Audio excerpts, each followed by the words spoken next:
ज्योतिष शास्त्र में चंद्रमा का विशेष महत्व है। कहा जाता है चंद्रमा का विवाह राजा दक्ष की 27 पुत्रों के साथ हुआ था। चंद्रदेव के विवाह का मुख्य कारण उनका सौंदर्य था।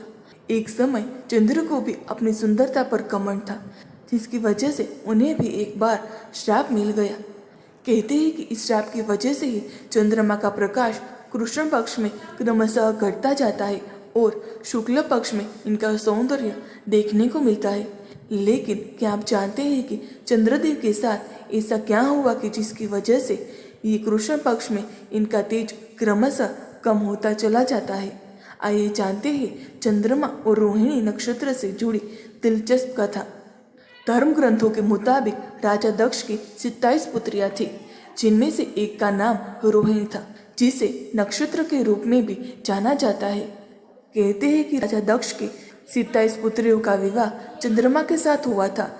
एक दिन चंद्रमा जब विचरण करने के लिए निकले, तब उनकी नजर राजा दक्ष की पुत्री रोहिणी पर पड़ी। इस क्रम में चंद्रमा का मन रोहिणी पर आसक्त हो गया, जबकि दूसरी ओर चंद्रमा की सुंदरता और तेज को देखकर राजा दक्ष की अन्य पुत्रियों का दिल भी उन पर आ गया।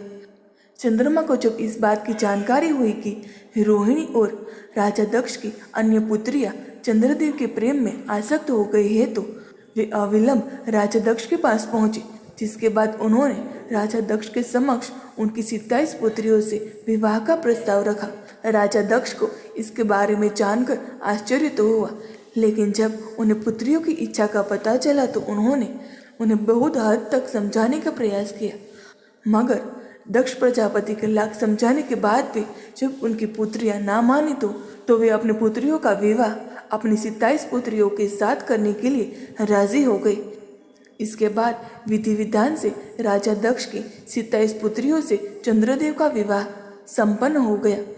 विवाह उपरांत राजा दक्ष की सभी पुत्रियां चंद्रदेव के साथ चंद्रलोक के लिए प्रस्थान कर गई। पौराणिक कथा के मुताबिक चंद्रदेव राजा दक्ष की 27 पुत्रियों में से सबसे अधिक प्रेम रोहिणी से करते थे, जिसकी वजह से उनकी बाकी पत्नियां खुद को अपेक्षित महसूस करने लगे। कहते हैं कि चंद्रदेव की उपेक्षा से नाराज होकर राजा दक्ष की बाकी पुत्रियां उनके पास इसका उचित समाधान जानने के लिए पहुंची। जब राजा दक्ष की पुत्रियां उनके पास अचानक पहुंची तो वे चौंक गए और इसका कारण पूछा, जिसके बाद सभी ने अपने पिता के समक्ष सारा वृत्तांत रख दिया और इसका निवारण करने के लिए कहा। जिसके बाद राजा दक्ष चंद्रमा से मिलने हेतु चंद्रलोक पहुंचे। वहां पहुंचकर उन्होंने चंद्रदेव से ऐसा न करने को कहा। चंद्रदेव ने राजा दक्ष की बातों को ध्यान से सुना और आगे से ऐसा न करने का आश्वासन दिया। हालांकि चंद्रदेव ने रोहिणी के प्रति अपने अगाध प्रेम को नहीं त्याग पाए। एक दिन जब राजा दक्ष को चंद्रमा द्वारा अपनी बात की अवहेलना का पता चला तो वे क्रोध से आग बबूला हो गए। कहते हैं कि इस क्रम में क्रोध में आकर चंद्रदेव को श्राप दिया, तुम्हें जिस सुंदरता और तेज पर इतना अहंकार है वह आगे नहीं रहेगा। इसके साथ ही राजा दक्ष ने चंद्रमा को क्षय रोग से पीड़ित होने का श्राप दे दिया, जिसकी वजह से चंद्रमा का तेज कम हो गया।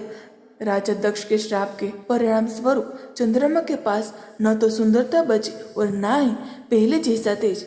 हालांकि कालांतर में चंद्रदेव को इस श्राप से मुक्ति तो मिली, परंतु शिव जी की कृपा से श्राप का प्रभाव जरूर कम हो गया।